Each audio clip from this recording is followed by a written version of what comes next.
Assalamualaikum warahmatullahi wabarakatuh. Waalaikumsalam. Alhamdulillahirrahmanirrahim. Wassalatu wassalamu asrofil anbiya wal mursalin wa ala alihi washabihi ajmain.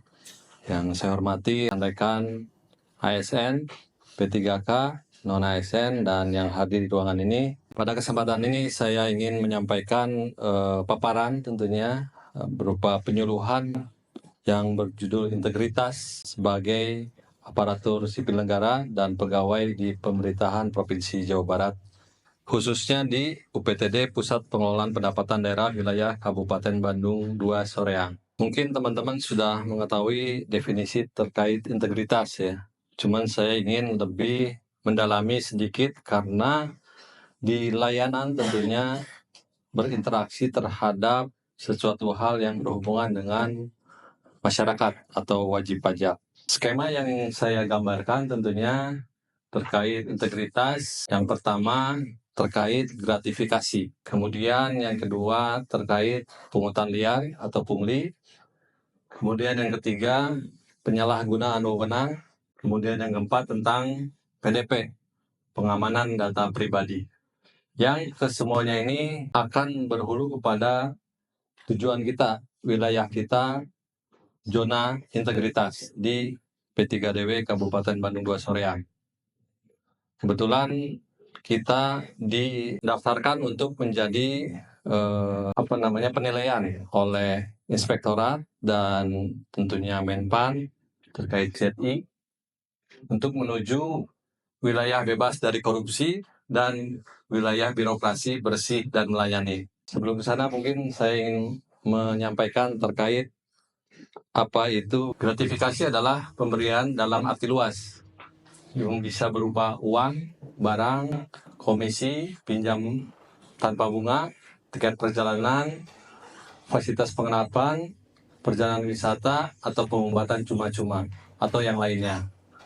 Baik yang diterima di dalam negeri maupun di luar negeri, yang dilakukan secara elektronik ataupun non-elektronik. Ini gratifikasi ini bisa terkait kalau di pemerintahan hubungannya dengan pengadaan barang dan jasa atau pihak ketiga, yang mana penyedia tentunya berinteraksi dengan pejabat pembuat komitmen ataupun pejabat penyedia, ada hubungan yang bisa menimbulkan gratifikasi. Di sini sanksi pidana yang akan bisa diterapkan yaitu menurut Undang 20 tahun 2001 pemberantasan tindak pidana korupsi, yang mana hukumannya cukup berat juga, 4 tahun paling singkat, 20 tahun paling lama, denda 200 juta, paling banyak 1 miliar. Upaya gratifikasi itu juga sebenarnya harus dilaporkan apabila kita menerima dari pihak ketiga paling lambat 14 hari kerja. Nah, ini saya kutip dari sumber literasi yang ada terkait gratifikasi. Kemudian yang kedua adalah pungutan liar. Pungutan liar ini rentan ataupun berkecimpung di wilayah layanan tentunya ya, yang sedang kita hadapi terkait layanan kesamsatan tentunya. Pungutan liar kalau definisikan adalah tindakan meminta atau menerima sejumlah uang atau barang dari seseorang atau pihak lain yang tidak sah atau di luar ketentuan. Mungkin secara harfiahnya teman-teman sudah memahami ya terkait pungutan liar. Sanksinya ada di sini karena pungutan liar itu larinya ke tindak pidana korupsi, yaitu pasal 368 KUHP, maksimal penjara 9 tahun atau 20 tahun di sini, minimal 4 tahun. Nah, ini jika pelaku pegawai negeri, hukuman itu bisa lebih berat, yaitu terhadap sanksi disiplin bahkan pemecatan. Nah, ini literasi yang saya dapatkan dari buku-buku yang ada. Dan upaya yang harus kita lakukan bisa juga terkait pungli ini, kita harus tolak tegas tentunya untuk pemberantasan pungli ini. Ya, saya pikir teman-teman sudah memahami dan saya berkecimpung dengan teman-teman juga, kita komit terhadap integritas ini, apalagi terhadap pungutan liar. Kemudian yang ketiga, terkait penyalahgunaan wewenang, di sini kita definisikan adalah tindakan seorang pejabat atau pihak yang memiliki wewenang, di mana ASN juga mempunyai wewenang menggunakan kekuasaannya secara tidak benar untuk kepentingan pribadi yang dapat merugikan individu lain, kemudian kelompok, bahkan negara tentunya. Sanksi pidananya juga terkait tentang tipikor. Tipikor itu kan bisa dari kejaksaan, KPK, ataupun di Krimsus. Ancamannya sama, paling lama 20 tahun. Nah, sanksi administratif juga ada terkait untuk ASN bisa diberhentikan, penurunan pangkat, atau penundaan gaji berkala, dan harus mengembalikan kerugian negara. Nah, ini yang samar-samar sebenarnya penyalahgunaan wewenang ini yang seyogianya kita belum memahami secara detail. Mungkin teman-teman bisa terus mencoba untuk memahami literasi yang ada. Kemudian yang ketiga, keempat ya, perlindungan data pribadi yang kita memang banyak yang tidak mengetahuinya. Didefinisikan, perlindungan data pribadi adalah upaya untuk melindungi informasi, mengidentifikasi seorang data pribadi. Ini terkait sanksi pidananya juga ada di Undang-Undang Nomor 27 Tahun 2022 tentang perlindungan data pribadi. Contoh soal KTP, itu juga data pribadi dari seseorang. Kalau aplikasi di kesamsatan ini, kita kan banyak sekali data yang masuk ke Samsat ya, baik fotokopi maupun KTP asli.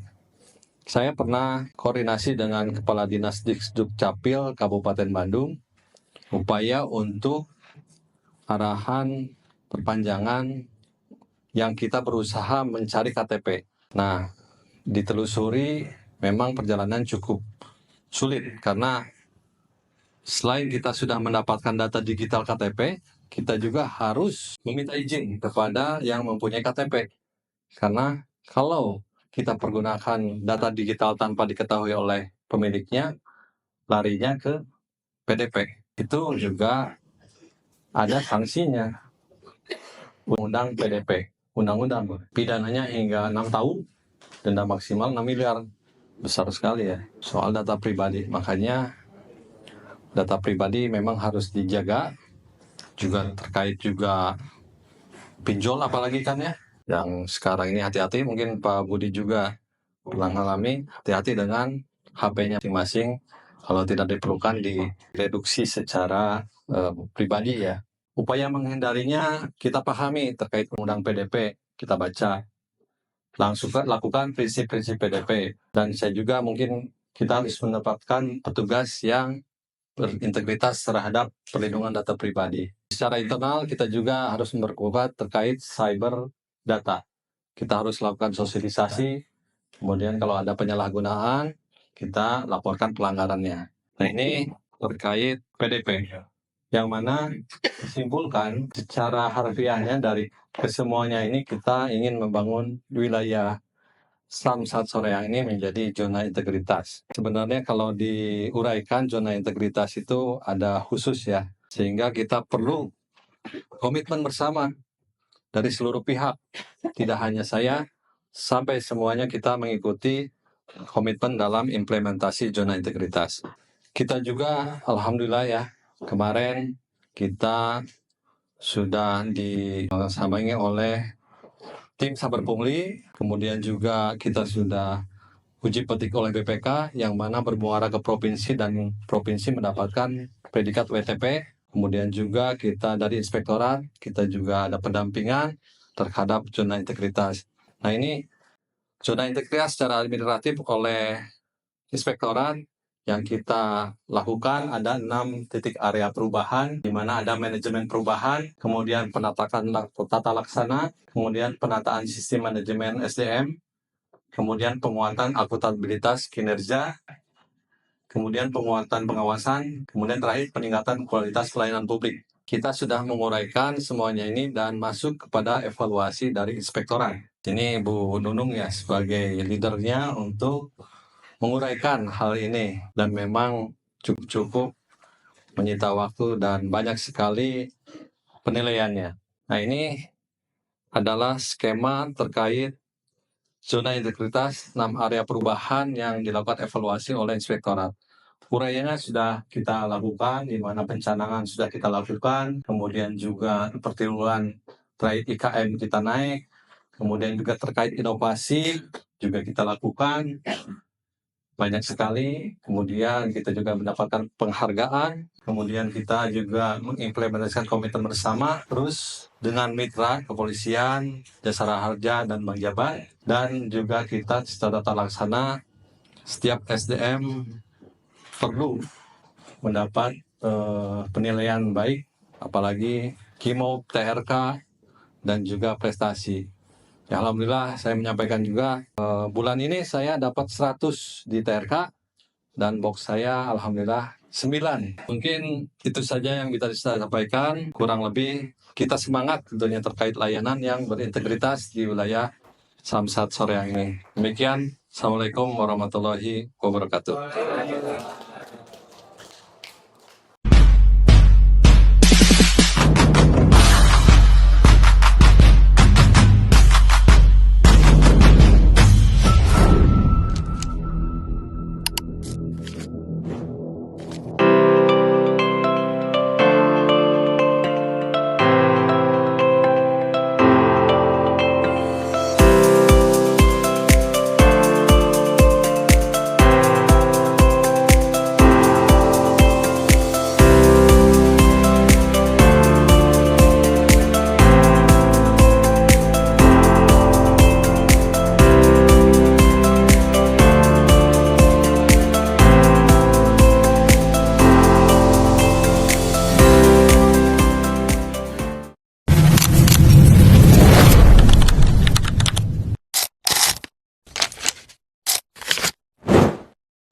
Assalamualaikum warahmatullahi wabarakatuh.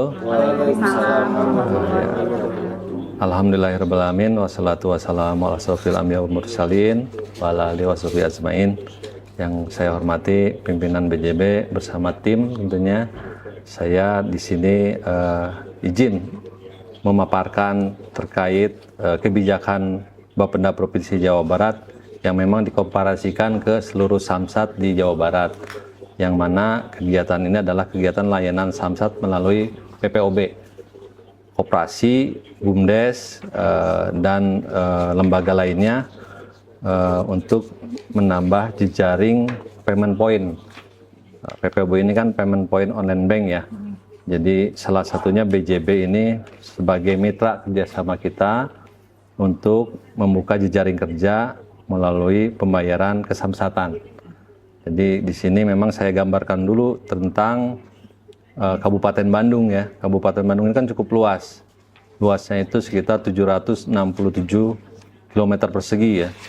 Yang mana penduduknya 3,6 juta. Nah, ini kan wajib pajak nih hampir dewasa ya, terbagi beberapa segmen. Di sini juga kan ada 31 kecamatan yang mana Kabupaten Bandung ini terbagi 2 samsat, ya, Samsat Rancaikek dan Samsat Soreang. Samsat Soreang ini ada 15 kecamatan, yang mana juga di daerah selatan itu luas wilayahnya cukup luas, yang di daerah utara perbatasan dengan Kota Bandung ya, Kota Bandung KBB, yang penduduknya juga cukup padat. Nah, ini yang menjadi konsentrasi kita terhadap luas wilayah. Dengan luas wilayah yang cukup luas ini, kita cuma ada 8 titik layanan di luar, hanya ada 3 outlet, 3 samling dan MPP. Outlet ini kan ada di Ciwidey, Bale Endah, dan Pangalengan, yang mana bekerja sama dengan BJB ya. Kemudian juga di 8 titik layanan ini pun tentunya belum bisa mengcover dari segi luas wilayah, di mana tadi di 31 kecamatan itu cukup luas. Hal yang menjadi gambaran kita adalah terkait potensi kendaraan di wilayah Kabupaten Bandung, khususnya di wilayah Bandung 2 Soreang ya, yang mana potensinya itu ada 608.000 kendaraan. Dari 808.000 kendaraan ini, 25%-nya itu adalah penunggak. Jadi ini PR kita ya, 25% itu sebesar 143.000 kendaraan yang belum bayar pajak. Dari program pemutihan kemarin juga masih belum mengcover ya, banyak antrian ya, yang memang sudah mulai data KTM DUT berangsur-angsur membayar pajak ya. Tapi masih dari 27% masih membayar itu sekitar 3%-an, sehingga sisa ini 25,91%. Nah, hal inilah yang menjadi latar belakang kami untuk bisa berkolaborasi dengan BJB terkait memang payment point online bank ini. Dari peta KTMDU, potensi yang ada, nah kita sudah memetakan di setiap kecamatan terkait potensi. Kita punya database per wilayah sampai ke desa, sampai ke kelurahan, itu potensi KTMDU-nya ada secara digital di kita. Nah, permasalahan yang ada di posisi sekarang ini kan, pertama, masyarakat masih belum sadar untuk membayar pajak, masih banyak penunggak ya, belum sadar. Kemudian juga karena kondisi perekonomian memang belum stabil ya, sekarang juga masih tingginya angka pengangguran, dan juga lapangan kerja yang memang masih belum semua tercover, sehingga kondisi masyarakat ekonominya masih belum stabil. Kemudian juga masyarakat masih melihat antrian di Samsat ini, antriannya panjang sehingga malas untuk bayar pajak. Kemudian juga yang memang daerah, misalkan daerah selatan itu masih belum ke cover ya, daerah Pangalengan, yang Raja Bali ke sana masih belum ke cover, banyak sekali daerah-daerah yang belum tercover. Dan yang kelima itu ada kendaraan yang masih atas nama orang lain, yang status BPKB-nya masih di leasing. Untuk itu kita mencoba untuk mengembangkan lagi PPOB, yang salah satunya adalah BUMDes dan koperasi di wilayah Kabupaten Bandung ini. Strategi sih banyak yang sudah kita lakukan ya, kerjasama dengan Pemda, kerjasama dengan komunitas, kemudian juga dengan media, dan juga kerjasama dengan akademik ya, baik dari hal sosialisasi, kemudian juga kesepakatan kerjasama dengan Pemda, apalagi sekarang Pemda ini ada dana yang cost sharing terkait untuk peningkatan pajak provinsi. Jadi pajak itu ada namanya option, sudah besar untuk kabupatennya. Nah, ada beberapa hal juga akselerasi kegiatan kita di Samsat ini, antara lain operasi gabungan, operasi khusus, kemudian juga penelusuran KTMDU, kemudian juga penagihan door to door sampai kita ke lapangan, kemudian juga tentunya sosialisasi ya melalui media yang ada, talk show di TV, kemudian juga kita punya WA Blast dan sebagainya untuk strategi penagihan di lapangan. Nah, mungkin dapat disampaikan juga, kita juga sudah kerjasama dengan Pak Bupati ya terkait layanan berbasis digital untuk menaikkan dana bagi hasil yang sekarang namanya option.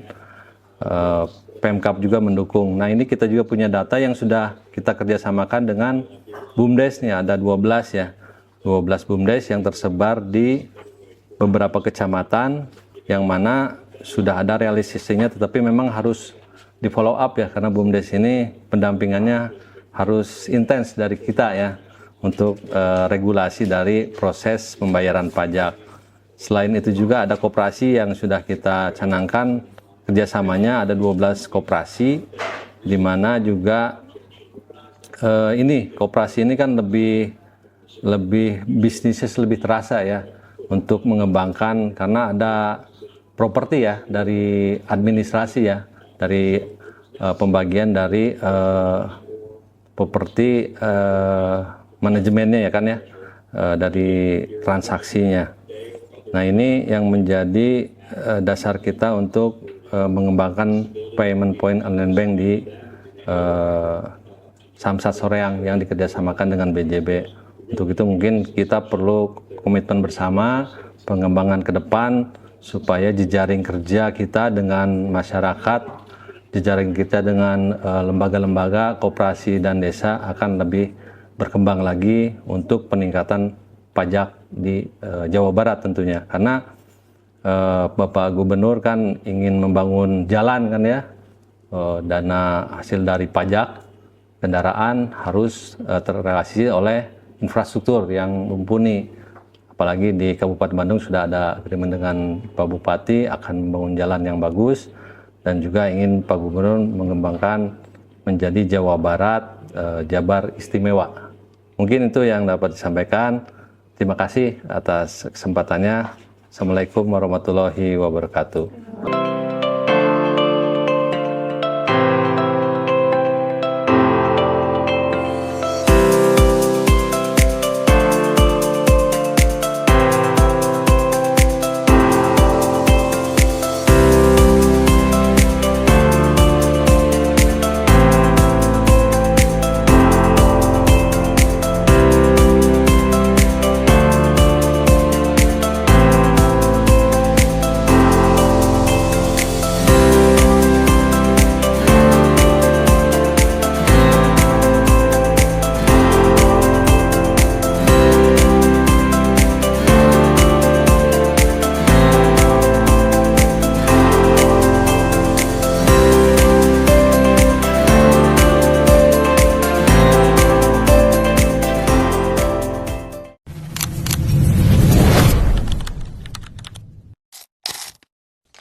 Assalamualaikum warahmatullahi wabarakatuh. Alhamdulillahirrahmanirrahim. Wassalatu wassalamu asrofil anbiya'i wal mursalin wa ala alihi washabihi ajmain. Yang saya hormati Pak Kabid, Bapak Ibu Kasubid, dan tim dari Bapenda Kabupaten Bandung. Saya izin mungkin ingin berkonsultasi terkait cost sharing yang sudah menjadi kesepakatan yang dipayungi oleh pertama amanat Undang-Undang 1 tahun 2022 ya, terkait terlibatan aktif pemerintah kabupaten kota, kemudian dari Perda nomor 9 kita tahun 2022, kemudian juga saya ingin menyampaikan dalam kesempatan ini ada keputusan Gubernur Jawa Barat nomor 373 tentang intensifikasi pemungutan pajak kendaraan bermotor, yang mana dalam hal Kepgub ini juga terdefinisikan banyak program kegiatan yang memang harus dikolaborasikan dengan pemerintah Kabupaten Bandung, terutama di Bapenda sebagai host dari kegiatan intensifikasi. Nah, mungkin saya menyampaikan sedikit gambaran terkait Kepgub ini, yang mana sudah ditandatangani oleh Gubernur Jawa Barat pada tanggal 17 Maret 2025, yang mana intensifikasi pemungutan pajak kendaraan bermotor ini dilaksanakan dalam bentuk program kegiatan. Yang pertama, tujuannya adalah peningkatan kinerja pengelolaan data pajak kendaraan bermotor, kemudian juga sosialisasi dan edukasi untuk meningkatkan kepatuhan pajak, kemudian juga penegakan hukum, kemudian juga peningkatan layanan yang berkualitas tentunya, kemudian juga peningkatan kapasitas sumber daya pemungutan pajak, kemudian juga yang utamanya adalah intensifikasi untuk optimalisasi pajak kendaraan bermotor yang akhirnya untuk option ya ke kabupaten kota. Nah, implementasi dalam Kepgub ini ada beberapa titik poin yang memang juga sudah kita sepakati di dalam hal cost sharing ya. Yang pertama juga kita sudah laksanakan sosialisasi dan edukasi ya. Yang kedua juga untuk ada kegiatan operasi pemeriksaan pajak ya. Nanti kita laksanakan, kemudian juga ada penelusuran baik dengan pihak ketiga maupun door to door. Kemudian yang keempat ada penelusuran melalui Atos Pamor ya. Kemudian juga ada koordinasi yang intensif untuk updating data. Kemudian juga ada optimalisasi Jonita Pamor. Jonita Pamor itu zona integritas taat pajak kendaraan bermotor. Nah, ini mungkin ASN sebagai contoh untuk taat pajak, itu ada aplikasinya juga. Kemudian juga di situ ada di Kepgub tersebut juga ada pemberian penghargaan. Nah, akselerasi ini adalah merupakan kegiatan-kegiatan yang memang harus dilakukan, yang memang sekarang ini juga kita berbasic kepada Smartex ya untuk digitalisasi, di mana kita bekerja sama dengan berbagai pihak. Yang pertama memang dengan akademisi, dengan sekolah juga sudah melakukan kolaborasi untuk sosialisasi, edukasi, dan pembinaan kepada siswa. Kemudian juga dengan badan usaha, dengan bisnis, juga kita berkolaborasi terkait PPOB dan juga eh, kolaborasi layanan. Kemudian dengan komunitas, nah ini juga dengan komunitas Pak Kabid, kita juga dengan Gojek meraih untuk sosialisasi dan juga menyampaikan informasi terkait kesamsatan. Kemudian dengan media biasa kita melakukan talk show. Nah ini yang terpenting adalah kita berkolaborasi dengan pemerintah kabupaten kota karena kita akan mengembangkan jejaring kerja termasuk dengan BJB juga yang mungkin juga Pak Kabid juga sudah kolaborasi dengan BJB kalau nggak salah kemarin akan mencanangkan laku pandai dalam setiap penelusur pajak ya kalau nggak salah di PBB. Nah, memang luas wilayah kita cukup luas. Luas wilayah kan 767 km persegi ya dengan penduduk 3,6 juta. Ada 31 kecamatan.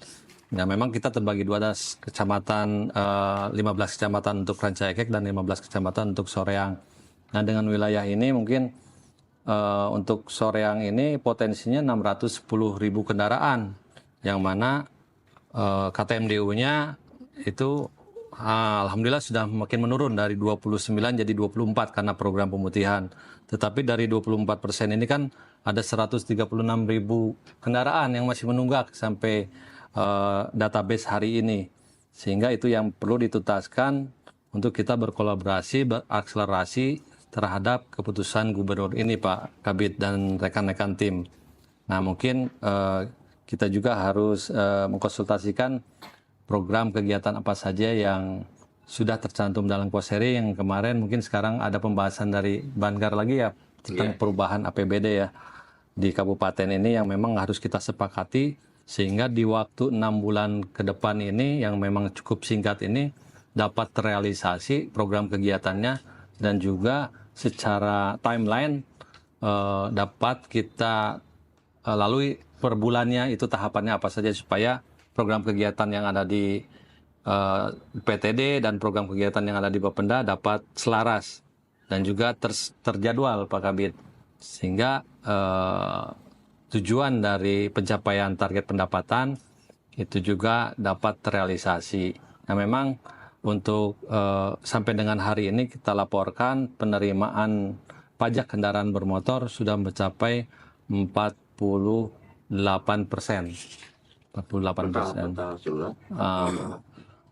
Dari PKB itu 48% dan memang secara normatifnya di akhir tanggal 30 ini harus mencapai 50%. Nah sebenarnya pada hari ini juga tadinya akan disampaikan terkait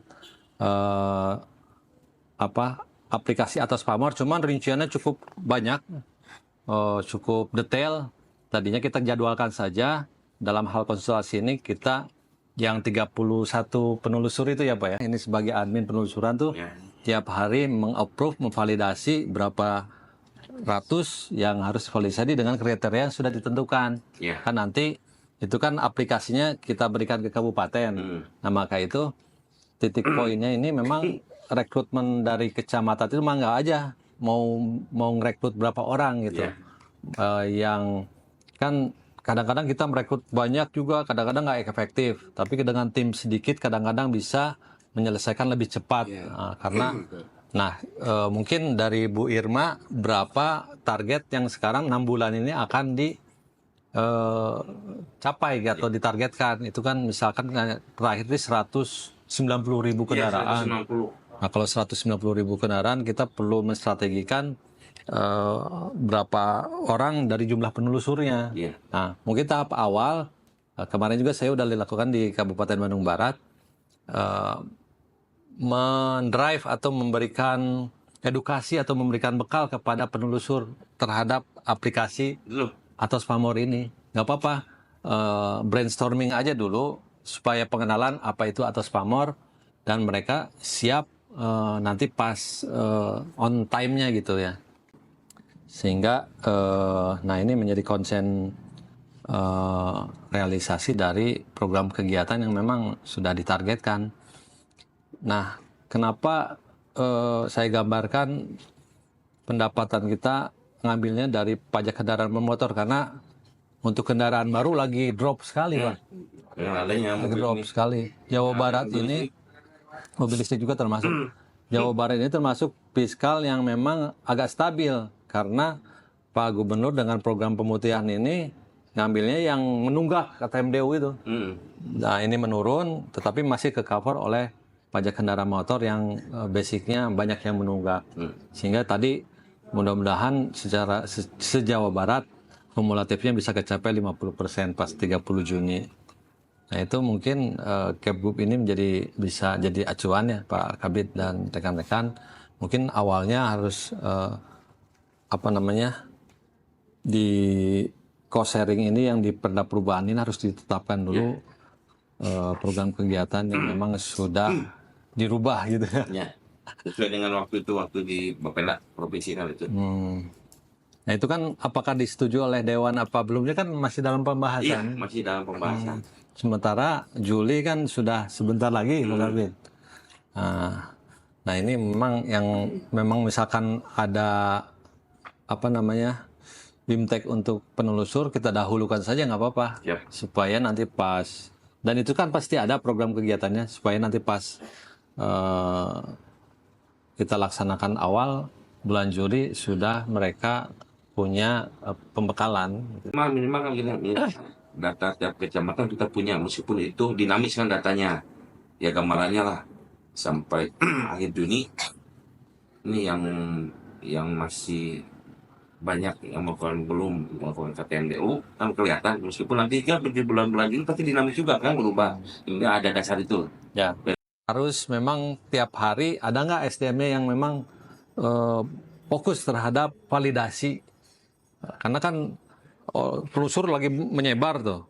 Sedangkan ini kan masuk tuh data-data itu ya dulu divalidasi, itu basic nanti untuk pembayaran untuk penelusur gitu. Dengan 7 kriteria itu ya? Ya 7 kriteria. Apa aja yang untuk itu tuh harus ada KTP, nanti dia aplikasinya harus online, harus ngetek di lokasi. Terus itu yang sulitnya tuh KTP. Pengadaan kertas kan gitu. Nah, pengadaan kertas yang lupa itu dimasukkan untuk SP2 PKB-nya ya. SP2. Itu kalau nggak ada itu kan sama aja nggak bisa berjalan. Nah itu yang memang nanti pas mau final rincian program kegiatannya kalau bisa mah kita konsultasi lagi, takut ada yang kelewat. Kemudian juga selain itu ada lagi pengadaan samsat digital. Itu juga semua kabupaten kota kita udah punya contoh. Ya. Providernya tinggal akan pilih aja. Udah ada perangkatnya tinggal dicontoh gitu. Anggaran Bapendanya rinciannya kan masih bisa bukan berubahnya, menyesuaikan volume biasanya untuk finalisasi DPA. Pak Kabid, Bu Desi, Pak Aris, dan teman-teman